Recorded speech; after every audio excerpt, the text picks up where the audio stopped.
Good evening. Welcome to 585. ఐదుగురు news presenters, ఐదుగురు reporters, ఐదు ప్రాంతాల నుంచి ఐదు exclusive stories. Very special super exclusive 5 ఇప్పుడు చూద్దాం.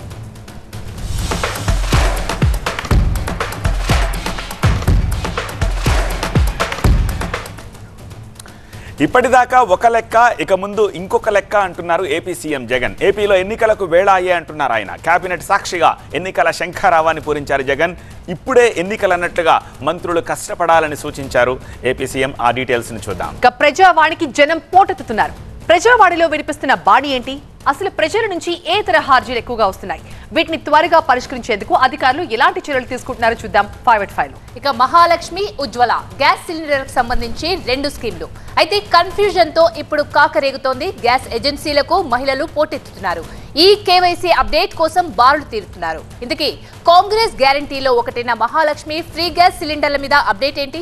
ఈ బులెటిన్ లో చూద్దాం. ఇక ఆదిలాబాద్ రిమ్స్ లో జూడాలు ఆందోళన కొనసాగిస్తున్నారు. డైరెక్టర్ ని సస్పెండ్ చేసేంత వరకు తమ పోరాటం ఆగదంటున్నారు. తమ మీద దాడి చేయించింది డైరెక్టర్ అంటూ వాళ్ళు ఆరోపిస్తున్నారు. అక్కడ పరిస్థితి తెలుసుకుందాం ఈ బులెటిన్ లో. ఇక పార్లమెంట్ లో స్మోక్ అటాక్ వెనక అసలు స్కెచ్ ఏంటి? దీనిలో ప్లాన్ ఏ, ప్లాన్ బి కూడా ఉన్నాయా? ఇంతకీ సీన్ రీకన్స్ట్రక్షన్ లో ఏం తేల్చనున్నారు పోలీసులు? ఆ డీటెయిల్స్ కూడా చూద్దాం ఈ రోజు 585 లో.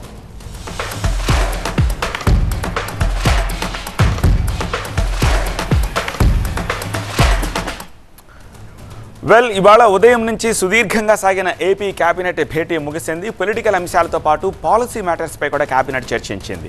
ఇప్పుడే ఎన్నికలన్నట్టు మంత్రులు కష్టపడాలి అని కేబినెట్ భేటీలో మంత్రులకు సూచించారు సీఎం జగన్. ఈసారి సాధారణం కంటే 20 రోజుల ముందే ఎన్నికల షెడ్యూల్ విడుదలయ్యే ఛాన్స్ ఉందని సీఎం చెప్పినట్టుగా సమాచారం. ఇప్పటి వరకు పడిన కష్టం ఒక ఎత్తు, కొన్ని రోజులు మరో ఎత్తు అని చెప్పి కేబినెట్ భేటీలో సీఎం అన్నట్టు తెలుస్తోంది. నేతలంతా మరింత సమర్థవంతంగా క్షేత్రస్థాయిలో ఉండి తీరాలని సీఎం జగన్ ఆదేశించారు. ఇక కేబినెట్ భేటీ తర్వాత మంత్రులతో విడివిడిగా సీఎం మాట్లాడారు. మరోవైపు ఆరోగ్యశ్రీ పరిమితిని 25 లక్షలకు పెంచుతూ కేబినెట్ నిర్ణయం తీసుకుంది. జగనన్న ఆరోగ్య సురక్ష 2వ విడత ఆమోదం తెలిపింది. జనవరిలో వైఎస్ఆర్ ఆసరా, చేయూత పథకాల అమల్లో భాగంగా 2750 నుంచి పెన్షన్ను 3000కు పెంచేలా కేబినెట్ గ్రీన్ సిగ్నల్ ఇచ్చింది. ఇక విశాఖలో లైట్ మెట్రో రైల్ ప్రాజెక్ట్ DPRకు ఆమోదముద్ర వేసింది. కుల ఆదాయ ధృవీకరణ పత్రాల మంజూరులో సంస్కరణలకు ఆమోదం తెలిపింది. కేబినెట్ డెసిషన్స్ అలాగే పొలిటికల్ కమెంట్స్కి సంబంధించిన డీటెయిల్స్ అందించేందుకు మా ప్రతినిధి ఎంపీ రావు ప్రస్తుతం మనకి లైవ్లో అందుబాటులో ఉన్నారు. ఎంపీ రావు, ఇంకా ఎలాంటి నిర్ణయాలు ఈ భేటీలో తీసుకున్నారు? అండ్ మంత్రులతోటి విడివిడిగా కూడా మాట్లాడినట్టుగా తెలుస్తోంది సీఎం. ఏం చర్చించి ఉండవచ్చు?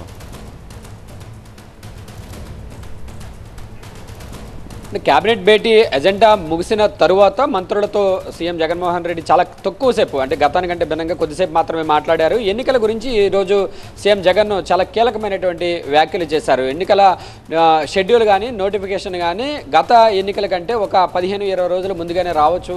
సో మీరందరూ కూడా ఇంకా మరింత సమర్థవంతంగా పనిచేయాల్సినటువంటి అవసరం ఉంది. ఎన్నికలకు పార్టీ తరపున అయితే పూర్తి స్థాయిలో సిద్ధంగా ఉన్నాం కాబట్టి మంత్రులు కూడా మరింత యాక్టివ్గా పనిచేసి సన్నద్ధం కావాల్సినటువంటి పరిస్థితి ఉంది అని చెప్పేసి మంత్రులు అందరికీ కూడా దిశానిర్దేశం చేసినటువంటి పరిస్థితి. ఎన్నికల విషయంలో ముందస్తు, అంటే కొద్దిగా ముందు షెడ్యూల్ వస్తుంది అని సీఎం జగన్మోహన్ రెడ్డి ఇలాంటి వ్యాఖ్యలు చేయడము ఫస్ట్ టైం ఇలాంటి వ్యాఖ్యలు. గతంలో ఎప్పుడు చూసినా కూడా ఎన్నికలు షెడ్యూల్ ప్రకారం వస్తాయని చెప్పేసి సీఎం జగన్మోహన్ రెడ్డి చెప్పుకుంటూ వచ్చారు. కానీ మొదటిసారి మాత్రం మంత్రులతో ఈరోజు ఈ కామెంట్ చేశారు. అంటే ప్రభుత్వానికి ఒక సంకేతాలు ఉండే, ఎన్నికల షెడ్యూల్కి సంబంధించి కొన్ని సంకేతాలు ఉండొచ్చని ఒక చర్చ కూడా జరుగుతుంది. గతంలో 2019 ఎన్నికల సమయంలో మార్చి 10వ తేదీన షెడ్యూల్ వస్తే ఏప్రిల్ 11వ తేదీన ఆంధ్రప్రదేశ్ అసెంబ్లీకి అలాగే పార్లమెంట్కి సంబంధించి లోక్సభకు సంబంధించినటువంటి ఎన్నికలు అయితే జరిగాయి. కానీ 20 రోజుల ముందు వస్తే కనుక ఫిబ్రవరి 20వ తేదీ తర్వాత ఎప్పుడైనా కూడా ఎన్నికల షెడ్యూల్ విడుదలయ్యే అవకాశం ఉన్నట్లుగా కూడా అంచనా వేస్తున్నారు. సో అదే కనుక జరిగితే ఎన్నికలు కూడా ఒక 20 రోజుల ముందు జరిగే అవకాశం ఉంది. గతంలో ఏప్రిల్ 11 జరిగాయి కాబట్టి మార్చి నెలాఖరు లేదా ఏప్రిల్ మొదటి వీక్లో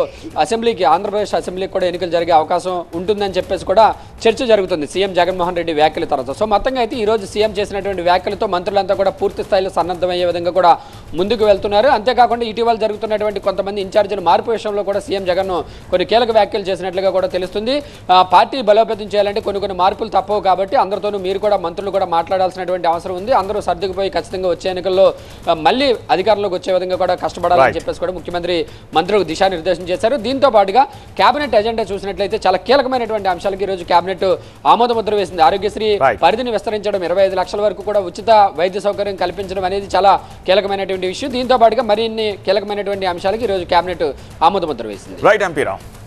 ఇప్పటిక ప్రజావాణికి జనం పోటెత్తుతున్నారు. అర్జీలు పట్టుకుని ప్రజాభవన్ దగ్గర బారులు తీరుతున్నారు. ఇవాళ తేకంగా ప్రజాభవన్ నుంచి పంజగుట్ట వరకు భారీ క్యూలైన్లో జనం వేచి చూశారు. దీంతో పంజగుట్టలో భారీగా ట్రాఫిక్ జామ్ అయిపోయింది.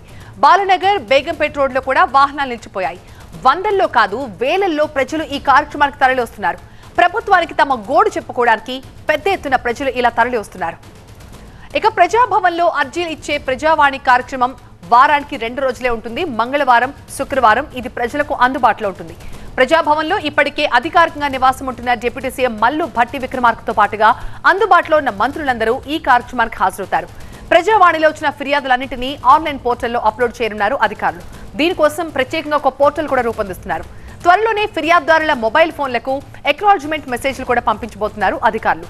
కంప్లైంట్ కి సంబంధించి సంబంధిత శాఖలతో సమీక్షించి సాధ్యమైనంత త్వరగా నిర్ణయాలు తీసుకోనున్నారు. ఇక ఏ తరహా అర్జీలు ఎక్కువగా వస్తున్నాయో అధికారులు అనాలిసిస్ చేస్తున్నారు.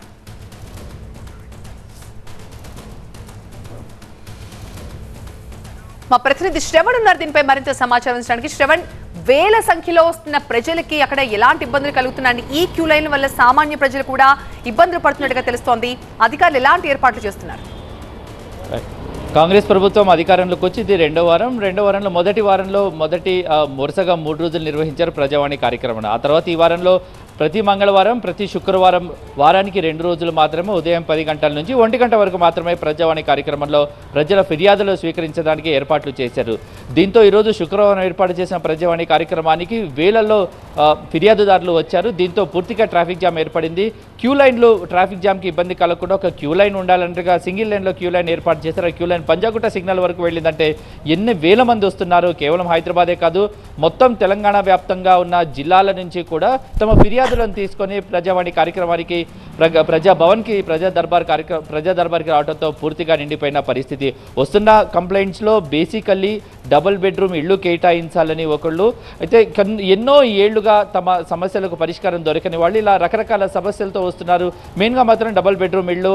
ఇందులో ముఖ్యంగా చెప్పుకోవాలంటే వికలాంగులు కూడా సంఖ్య కూడా చాలా ఎక్కువగా ఉంటుందని చెప్పాలి. ముఖ్యమంత్రి ప్రమాణ స్వీకారం చేసిన రోజు ముఖ్యమంత్రి ఎన్నికల ప్రచారంలో, కాంగ్రెస్ పార్టీ ప్రచారంలో ఎన్నికల కంటే ముందు పాల్గొన్నప్పుడు రజనీ అనే ఒక మరుగుజ్జు యువతి రేవంత్ రెడ్డిని కలవటం జరిగింది. స్వహస్తాలతో డిసెంబర్లో కాంగ్రెస్ పార్టీ అధికారంలోకి వస్తుంది, మీరు రండి, మీకు తగిన న్యాయం చేస్తామని రేవంత్ రెడ్డి అప్పుడు స్వహస్తాలతో ఆ రజనీ అప్లికేషన్ని నింపారు.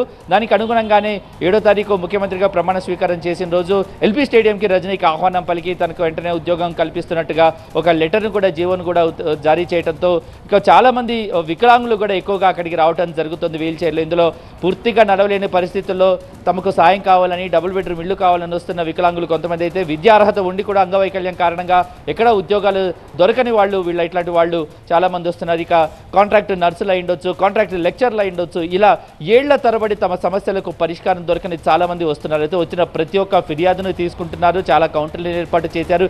ఈరోజు స్వయంగా డిప్యూటీ సీఎం మల్లు భట్టి విక్రమార్క ఈ కార్యక్రమంలో పాల్గొన్నారు, ప్రజావాణి కార్యక్రమంలో పాల్గొన్నారు. ప్రజల ఫిర్యాదులను స్వీకరించి కార్యక్రమాన్ని ప్రారంభించి కొంతమందితో మాట్లాడే తర్వాత అసెంబ్లీ సెషన్స్కి వెళ్ళిపోయారు. దీంతో ప్రతి ఒక్క ఫిర్యాదును స్వీకరిస్తున్నారు. వచ్చిన ప్రతి ఫిర్యాదును ఆన్లైన్ పోర్టల్లో అప్లోడ్ చేయడం, సంబంధిత శాఖలకు వెళ్ళటం, సాధ్యాసాధ్యాలను పరిశీలించడం, వాళ్ళకి దానికి సంబంధించిన స్టేటస్ ఎప్పటికప్పుడు మొబైల్ ఫోన్లో మెసేజ్ల ద్వారా తెలియజేయడం జరుగుతుంది. సో వీలైనంత త్వరగా ఒక సింపుల్ మెకానిజంని కనిపెట్టేందుకు పూర్తిగా ఒక టీంని సిద్ధం చేస్తున్నారు, పోర్టల్ రెడీ చేస్తున్నారు. Right Shravan, thank you. Gas ఏజెన్సీలకు జనం పోటెత్తుతున్నారు. ఈ కేవైసీ కోసం మహిళలు గ్యాస్ ఏజెన్సీల ముందు బార్లు తీరుతున్నారు. అయితే వీళ్ళంతా కాంగ్రెస్ ప్రకటించిన మహాలక్ష్మి పథకం కింద 500 రూపాయలకే గ్యాస్ సిలిండర్ కోసమా, లేక కేంద్రం ఇచ్చే ఉజ్వల స్కీమ్ లో భాగంగా ఏజెన్సీలకు పోటెత్తుతున్నారా అనే దానిపై కన్ఫ్యూజన్ నెలకొంది. నిర్మల్ జిల్లా ఖానాపూర్లో ఇండియన్ గ్యాస్ కంపెనీ ఏజెన్సీలో ఈ కేవైసీ కోసం మహిళలు బారులు తీరారు. ప్రధానమంత్రి ఉజ్వల్ గ్యాస్ సిలిండర్ కలిగిన ప్రతి వినియోగదారుడు తప్పనిసరిగా ఈ కేవైసీ చేసుకోవాలని చెప్పడంతో వాళ్లంతా ఇలా బారులు తీరారు. మరోవైపు ఈ కేవైసీలో ఆధార్ అప్డేట్ కోసం నాగర్ కర్నూలు జిల్లాలో కూడా జనం నానా తిప్పలు పడుతున్నారు. జిల్లా కేంద్రంలో 8 ఆధార్ కేంద్రాలు ఉండగా వీటిలో 7 పనిచేయడం లేదు. మరోవైపు వరంగల్లో కూడా ఇవే సీన్లు కనిపిస్తున్నాయి. దీంతో ఆధార్ కష్టాలతో జనం అల్లాడిపోతున్నారు. నేను నిన్న 7 గంటలకు వచ్చిన, మళ్ళీ వెళ్ళిపోయినా. ఈ రోజు 5:30కు వచ్చిన. 50 మందికే టోకన్లు ఇచ్చిరు. ఆ తర్వాత ఇంకా రానియలేదు పైకి. లైన్ ఇక్కడ నుంచి రోడ్ మీద వరకు నిలబడము. 50 మందికి అని 50 మందికే ఇచ్చిరు. అసలు ఇట్లా ఎన్ని రోజులు చేస్తారు? తిరిగి తిరిగి మాకే ఇదైపోతుంది.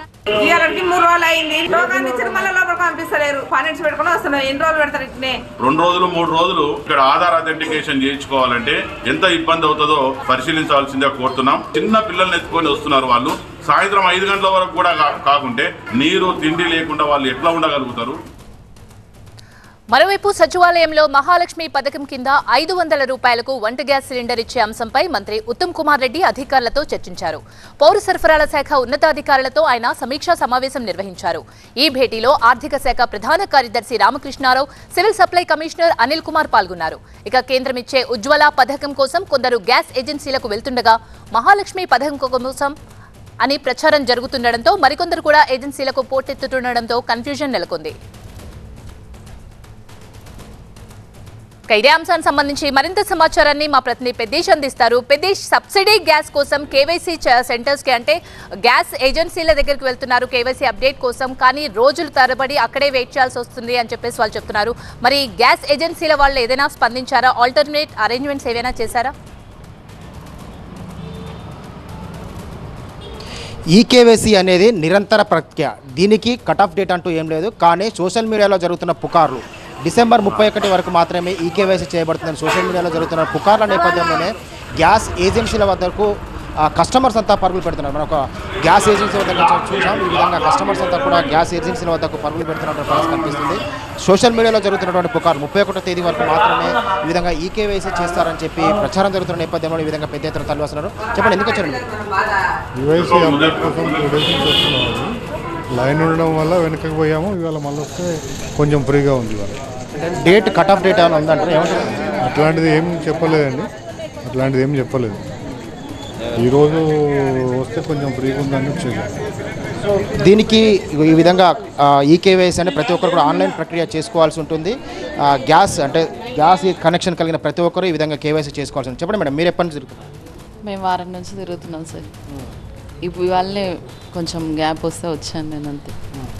ఓకే, ఇక్కడ గ్యాస్ ఏజెన్సీ వారు ఉన్నారు. సార్ చెప్పండి, అసలు ఈకేవైసీ అనేది ఎందుకు చేసుకోవాలి? పబ్లిక్ ఏం చెప్తారు? చాలామంది 31వ తేదీ వరకే కట్ ఆఫ్ డేట్ అని చెప్పి ఆందోళన చెందుతున్నారు. ఏం చెప్తారు?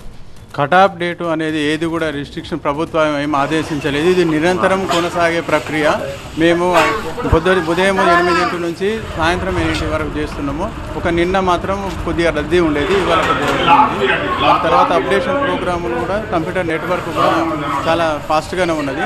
వచ్చిన వాళ్ళు వచ్చినట్టు కూడా వెంటనే ఈకేవైసీ చేసి పంపించేస్తూ ఉన్నాం. మేము ఎందుకు చేసుకోవాలి? అసలు ఈకేవైసీ అంటే ఏంటి? ఎందుకు చేసుకోవాలి? అంటే ప్రభుత్వం ఆదేశించింది. అంతకుముందు గతంలో ఆధార్ కార్డు అప్డేషన్ ఉండే, ఇప్పుడు బయోమెట్రిక్ కంప్యూటరేషన్తో అప్డేట్ చేయమని ఆదేశాలు ఇచ్చింది. దీనికి ఒక ముగింపు తేదీ అని కట్ ఆఫ్ తేదీ అని నిర్ణయించలేదు. ఇది నిరంతరం కొనసాగుతూనే ఉంటుంది. కొంతమంది ఆందోళన చెందుతున్నారు, సబ్సిడీ వస్తుందో రాదో అనే ఆందోళన కూడా కనిపిస్తుంది ఒకవేళ ఈకేవైసీ చేసుకోవాలి. అటువంటి ఆ సబ్సిడీకి దీనికి ఏమైనా సంబంధం ఉందా? అసలు ఎట్టి పరిస్థితుల్లో దానికి దీనికి లింకే లేదు. ఇది వేరు, అది వేరు. అది రాష్ట్ర ప్రభుత్వానికి సంబంధించిన విషయము. ఇది కేంద్ర ప్రభుత్వం ఆయిల్ సంస్థలు, కార్పొరేషన్లు కలెక్ట్ చేయమన్నది. అన్ని కంపెనీలు ఈ విధంగానే కొనసాగుతున్నది. కాకపోతే ఏంటంటే ప్రజల లోపలే ఒక రకమైనటువంటి భయాందోళన ఉన్నది. ఈ కేవైసీ చేస్తేనే 500 రూపాయల సబ్సిడీతోని సిలిండర్ ఇస్తారనేటువంటి ఒక అపోహతోనే ఇది రద్దీ పెరిగింది. అంతకంటే వేరే ఏం లేదు. ఇది నిరంతరం ఎల్లకాలం కొనసాగుతూనే ఉంటుంది. ఇది చిరునామా గుర్తింపుకు సంబంధించినటువంటి ప్రక్రియ ఈకేవైసీ ద్వారా ఉంటుంది. కానీ ప్రజలు ఆందోళన చెందుతున్నారు. వినియోగదారులంతా కూడా దీనికి కట్ ఆఫ్ డేట్ అంటూ సోషల్ మీడియాలో పుకార్లు జరుగుతున్న నేపథ్యంలో ఈ విధంగా పెద్ద ఎత్తున బారులు తిరుగుతున్నారు. ఎవరు కూడా ఆందోళన చెందాల్సిన అవసరం లేదు. ఇది నిరంతర ప్రక్రియ అని చెప్పి పౌర సరఫరాల శాఖ అధికారులు, గ్యాస్ ఏజెన్సీలు కూడా వారికి సూచిస్తున్నారు. రైట్, థ్యాంక్ యూ పెద్ద. ఇక ఆదిలాబాద్ రిమ్స్ లో జగడం ఆగట్లేదు. స్టూడెంట్స్ వర్సెస్ ఫ్యాకల్టీ అన్నట్టుగా వార్ కొనసాగుతోంది. రిమ్స్ లో 2వ రోజు కూడా జూనియర్ డాక్టర్లు విధులు బహిష్కరించారు. తమపై దాడి చేయించిన రిమ్స్ డైరెక్టర్ జైసింగ్ ను విధుల నుండి తప్పించారని వాళ్ళు డిమాండ్ చేస్తున్నారు. దాడి ఘటనపై 2 ప్రొఫెసర్లతో ఇప్పటికే కమిటీ ఏర్పాటు చేసింది యాజమాన్యం. మరోవైపు దాడికి కారణమైన అసిస్టెంట్ ప్రొఫెసర్ క్రాంతిపై వేటుపడింది. అయితే రిమ్స్ డైరెక్టర్ జైసింగ్ రాథోడ్ను కూడా సస్పెండ్ చేయాలంటున్నారు జూనియర్ డాక్టర్లు. క్యాంపస్ లో కారును ర్యాష్ గా డ్రైవ్ చేశారంటూ జూనియర్ డాక్టర్ కవిరాజును డైరెక్టర్ నిలదీశారు. ఇద్దరి మధ్య వాగ్వాదం జరిగింది. కవిరాజుపై assistant professor Kranti Kumar and co ఆగ్రహం వ్యక్తం చేశారు. ఈ క్రమంలో కవిరాజుపై దాడి జరిగింది. బయట వ్యక్తులను తీసుకొచ్చి కొట్టించారని జూనియర్ డాక్టర్లు విధులు బహిష్కరించి ఆందోళనకు దిగారు. మెడికోల ఫిర్యాదు మేరకు కేసు ఫైల్ చేసిన పోలీసులు శివకుమార్, సత్య అనే వ్యక్తులతో పాటు అసిస్టెంట్ ప్రొఫెసర్ క్రాంతిని కూడా అదుపులోకి తీసుకున్నారు. క్యాంపస్ లో జరిగిన గొడవ చినికి దుమారంగా మారింది. ఇప్పుడు డైరెక్టర్ ను కూడా సస్పెండ్ చేయాలని జూనియర్ డాక్టర్లు డిమాండ్ చేస్తున్నారు. క్యాంపస్ లో ప్రస్తుతం సిచ్యువేషన్ ఎలా ఉందో వివరించడానికి మా కరెస్పాండెంట్ నరేష్ లైవ్ లో సిద్ధంగా ఉన్నారు. నరేష్, జూనియర్ డాక్టర్లు ఏమంటున్నారు? క్యాంపస్ లో రక్షణ లేకుండా పోయిందంటున్నారు. ఆ మేరకు సెక్యూరిటీ ఏర్పాటు చేశారా? జగడం అంతా తారాస్థాయికి చేరింది. చూడొచ్చు ఎంత ఆందోళన చేస్తున్నారో. దాదాపుగా 48 గంటలుగా ఆందోళన కొనసాగుతూనే ఉంది. దిష్టిబొమ్మ దానాలు, నిరసనలు, ర్యాలీలు చేస్తూనే ఉన్నారు. ఇబ్బందికరమైన పరిస్థితి ఉంది. రోడ్డు ఎక్కారు. నిన్నంతా కలెక్టరేట్ కార్యాలయం వద్ద ఆందోళన చేశారు. తమకు న్యాయం జరగాలంటూ కూడా కోరిన పరిస్థితి కనిపిస్తుంది. ప్రజెంట్ దిష్టిబొమ్మ దానం చేస్తున్నారు. ఎవరైతే రాథోడ్ జైసింగ్ డైరెక్టర్ ఉన్నారో డైరెక్టర్ దిష్టిబొమ్మ దానం చేసిన పరిస్థితి ఎట్లా ఉండబోతుంది? ఏంది సిచ్యువేషన్? ఇప్పటిదాకానైతే కమిటీ ఫామ్ చేసి తీసుకోవడం జరిగింది రిపోర్టు. నాకైతే ఇంకా ఏం జరిగినట్టు అనిపించలే. మెల్లిమెల్లిగా ఈ విషయం డైల్యూట్ అవుతున్నట్టు అనిపిస్తుంది. మాకు న్యాయం జరిగేదాకా మాత్రం ఇదే రేంజ్లో ఉంటుంది, ఇంతకంటే ఎక్కువ కూడా ఉంటుంది. ఎవరైనా వచ్చి మాకు చెప్పాలి, ఇట్లుంది సిచ్యువేషన్, ఇక్కడ దాకా వచ్చింది అని చెప్పాలి. చెప్పేదాకా మాత్రం ఎవరు తగ్గేలా లేరు. ఇదొక్కటి దృష్టిలో పెట్టుకోవాలి. రేపు కూడా ఆందోళన చేస్తారా? కంటిన్యూ అవుతుంది? ఇంతకంటే ఎక్కువ ఉంటుందని ఊహించవచ్చు. వాళ్ళు చెప్తున్నది ఇంతకంటే ఎక్కువగా ఆందోళన చేస్తామని చెప్తున్నారు. చూడొచ్చు దిష్టిబొమ్మ దానాలు కొనసాగుతున్నాయి. రాథోడ్ జైసింగ్ డైరెక్టర్ ఎవరైతే ఉన్నారో డైరెక్టర్ దిష్టిబొమ్మ దానం చేసేందుకు ఏర్పాటు చేసుకుంటున్నారు. ఏదైతే నిన్న దాడి జరిగిందో ఆ దాడికి ప్రధాన కారణం రాథోడ్ జైసింగే. అతనే వెనుక ఉండి కుట్ర చేశాడు. దానిలో కీలకంగా విచారణ జరిగింది. కానీ ఈ విచారణ అంతా ఒకవైపే జరిగింది. డైరెక్టర్కు సానుకూలంగానే విచారణ జరిగింది. డిఎంఈకి సంబంధించిన సిబ్బందిని పంపారు ఇక్కడికి. 2 సభ్యుల కమిటీ వచ్చింది. కమిటీ కూడా మాకు సంబంధించిన న్యాయం చేయలేదు, మాకు సంబంధించిన సాక్ష్యాలను అడగలేదు, మా వైపు నుండి ఎలాంటి సమాధానాలు తీసుకోకుండా విచారణ పూర్తి చేస్తామని వెళ్ళిపోయిన పరిస్థితి కనిపిస్తుంది. ఒక ఉద్రిక్త పరిస్థితి అయితే ఆదిలాబాద్ రిమ్స్ ఎదుట రిమ్స్ మెడికల్ సంబంధించిన మెడికల్ ఆందోళన చేస్తున్న పరిస్థితి కనిపిస్తుంది. రైట్ నరేష్. ఇక పార్లమెంట్ భద్రతా వైఫల్యం కేసులో సంచలన విషయాలు వెలుగులోకి వచ్చాయి. ప్రధాన సూత్రధారిగా పేరుగాంచిన లలిత్ ఝా కీలక విషయాలను పోలీసులకు తెలిపాడు. ఈ వ్యవహారంలో వారు 2 వ్యూహాలను పన్నినట్లు చెప్పాడు. ఒకవేళ ప్లాన్ ఏ విఫలమైతే ప్లాన్ బిని ఏర్పాటు చేసుకున్నట్లు చెప్పాడు. ప్లాన్ ఏ ప్రకారం నీలం అమోల్ పార్లమెంట్ లోకి ప్రవేశించకపోతే మరోవైపు నుంచి మహేష్ కైలాష్ ప్రవేశించాలని నిర్ణయించుకున్నట్లు లలిత్ చెప్పాడు. పొగ బాంబులను మండించి నినాదాలు చేయాలని సంకల్పించినట్లు పేర్కొన్నాడు. మహేష్ కైలాష్ గురుగ్రామ్లోని విశాల్ శర్మ అలియాస్ విక్కీ ఇంటిని చేరుకోవడంలో ఎలాగైనా పని పూర్తి చేయాలని అమోల్ నీలంలకు ఆదేశాలు ఇచ్చినట్లు వెల్లడించాడు. ఇక పార్లమెంట్లో 6 వ్యక్తులు బుధవారం గందరగోళం సృష్టించారు. పక్కా ప్రణాళికతో పార్లమెంట్లో కడుగుపెట్టిన నిందితులు గ్యాస్ కనిస్టర్లను ప్రయోగించారు. 2 నిందితులు లోక్సభ లోపలికి ప్రవేశించి పసుపు రంగు గ్యాస్ ను ప్రయోగించారు. మనోరంజన్, సాగర్ శర్మ, నీలం, అమోల్ షిండే, విశాల్, లలిత్, మహేష్ అనే 7 నిందితులు ఈ ఘటనకు పాల్పడిన విషయం తెలిసిందే. ఇందులో మనోరంజన్, సాగర్ శర్మ లోక్సభలోకి చొరబడగా నీలం, అమోల్ షిండే పార్లమెంట్ భవనం వెలుపల గందరగోళం సృష్టించారు. ఈ 4తో పాటు వీరికి బస ఏర్పాటు చేసిన విశాల్ను పోలీసులు అదుపులోకి తీసుకున్నారు. మహేష్ ను ఇప్పటికే అరెస్ట్ చేశారు. ఈ 5 మొబైల్ ఫోన్స్ తో పరారైన లలిత్ ఝా పోలీసులకు లొంగిపోయాడు. మరోవైపు లోక్సభలో దుండగులు అలజడి సృష్టించిన ఘటనను ఢిల్లీ పోలీసులు సీన్ రిక్రియేట్ చేస్తున్నట్లు సమాచారం. దీనికి సంబంధించి ఢిల్లీ స్పెషల్ సెల్ పోలీసులు దర్యాప్తు ముమ్మరం చేశారు. ఇప్పటికే నిందితులను కస్టడీలోకి తీసుకుని ప్రశ్నిస్తున్నారు. నిందితులను పార్లమెంట్ కు తీసుకువెళ్లి శని లేదా ఆదివారాల్లో ఈ సీన్ రీకన్స్ట్రక్షన్ చేయనున్నారు అని తెలుస్తోంది. తనిఖీలను తప్పించుకొని నిందితులు గ్యాస్ కనిస్టర్లతో పార్లమెంట్ లోపలికి ఎలా వెళ్లగలిగారు, లోక్సభలో తమ ప్లాన్ ను ఎలా అమలు చేశారు వంటివి తెలుసుకునేందుకే ఈ రీక్రియేషన్ ఉపయోగపడుతుందని స్పెషల్ సెల్ విభాగ వర్గాలు భావిస్తున్నాయి. మరింత సమాచారం మా బ్యూరో చీఫ్ విజయ్ లై ద్వారా అందిస్తారు. విజయ్, ఝా పోలీసులకి చెప్పిన సమాచారంలో ఇంకా ఏ విషయాల్ని వెల్లడించాడు? ప్రస్తుతం లలిత్ ఝాని పోలీస్ కస్టడీకి అనుమతించారు. ఢిల్లీ స్పెషల్ పోలీసులు ఆయన్ని విచారించున్నారు. లలిత్ ఝా పూర్తి స్థాయిలో ఈ వ్యవహారానికి స్కెచ్ వేశారు కాబట్టి ఈ మిగతా నిందితులంతా కూడా ప్రస్తుతం పోలీసుల అదుపులో 8 మంది ఉన్నారు. లలిత్ ఝా అనే వ్యక్తి మెయిన్ కాన్స్పిరేటర్గా ఉన్నాడు. ఆయనే వీళ్ళందరితో దాదాపు పార్లమెంట్ లోపలికి వెళ్ళినటువంటి 2 వ్యక్తులు మనోరంజన్తో పాటుగా సాగర్ శర్మతో పాటు బయట ఆందోళన చేసినటువంటి నీలం, అమోల్ షిండే వీళ్ళ 2తో పాటుగా విశాల్, మహేష్ మొత్తం అందరూ కూడా ప్రస్తుతం పోలీసుల అదుపులో ఉన్నారు. పోలీస్ కస్టడీకి ప్రస్తుతం లలిత్ జా వచ్చారు. ఈయన దగ్గర నుంచి కొంత సమాచారం అయితే రాబట్టాల్సిన అవసరం ఉంది. దానికోసమే సీన్ రీకన్స్ట్రక్షన్ కోసం ఢిల్లీ పోలీసులు ప్రయత్నిస్తున్నారు. ఢిల్లీ పోలీసులు చేసే సీన్ రీకన్స్ట్రక్షన్ ద్వారా అసలు పార్లమెంట్ లోపలికి ఆయన ఎక్కడైతే మైసూర్ ఎంపీ స్లిప్ ద్వారా లోపలికి వెళ్ళారో అక్కడి నుంచి మొదలు పెడితే దాదాపు వీళ్ళు అక్కడ చేసినటువంటి హంగామా అంతా కూడా పార్లమెంట్ లోపల కావచ్చు, ఈ గ్యాస్ కనెక్షన్లతో బయట కావచ్చు, వాళ్ళు చేసినటువంటి మొత్తం ఈ వ్యవహారానికి సంబంధించి సీన్ రీకన్స్ట్రక్షన్ చేసేందుకు ఢిల్లీ పోలీసులు ప్లాన్ చేస్తున్నారు. అయితే పోలీసుల విచారణలో కొన్ని కీలక విషయాలు వెల్లడించారు లలిత్ జా. ఎందుకంటే ఇతను చెప్పినటువంటి సమాచారం మేరకు 2 ప్లాన్స్ ముందుగా వేస్తున్నారు. Plan A, plan B implement చేయడానికి ముందస్తుగా రెడీ చేస్తున్నారు. ఆ తర్వాత ఎక్కడికి పారిపోవాలి, వీళ్ళకు బస చేసినటువంటి విశాలనే వ్యక్తి ఎవరున్నారో ఆయన ఇచ్చినటువంటి షెల్టర్తో పాటుగా ఈ మొత్తం ఏవైతే ఈ మొత్తం ఇన్సిడెంట్కి సంబంధించినటువంటి అన్ని విషయాలను కూడా సీన్ రీకన్స్ట్రక్షన్ చేయాలన్న యోచనలో ఉంది. ఇప్పటికే పోలీస్ కస్టడీకి లలిత్ జా వచ్చాడు కాబట్టి ఆయన సహకారంతో ఈ మొత్తం వ్యవహారం ఏ రకంగా ప్లాన్ చేశాడని దానిపై సీన్ రీకన్స్ట్రక్షన్ చేయడానికి అయితే ఢిల్లీ పోలీసులు అయితే రెడీగా ఉన్నారు. రేపు కానీ ఎల్లుండి కానీ ఈ సీన్ రీకన్స్ట్రక్షన్ జరిగే అవకాశం అయితే కనిపిస్తుంది. ఎస్ విజయ్, ఇది ఈరోజు 5 at 5. మరిన్ని అప్డేట్స్ కోసం చూస్తూనే ఉండండి TV9.